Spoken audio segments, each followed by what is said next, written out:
Now let's take a look at the document organization in the aligned eQMS. When you open your eQMS, you will find a section here called Quality Documents in the navigation bar to the left. When we click on it, we are shown this area that contains all our working documents.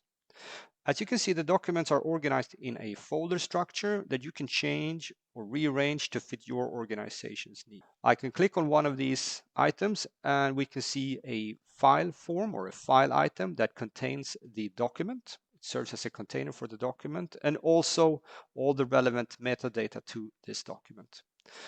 If I want to add a document, I click on the Add button right here. I can either go and browse among my already released templates and use one release template as a starting point for building a new document, or I can upload a local document from my drive by clicking here on the Browse button. Now, once we have added a document to our form, we make sure that the file name corresponds to our naming conventions and that we have a proper title in the form.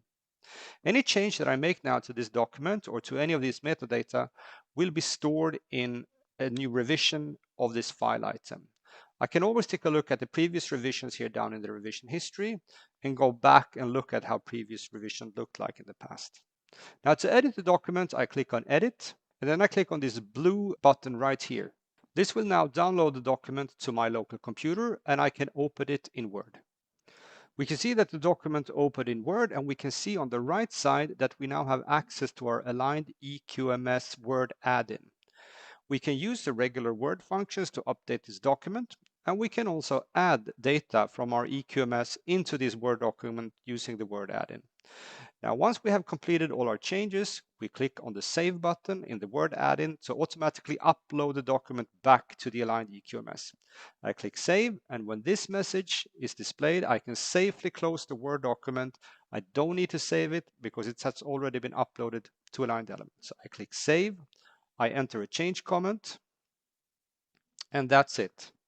Now let's head over to the next video where I show you how to release a Word document.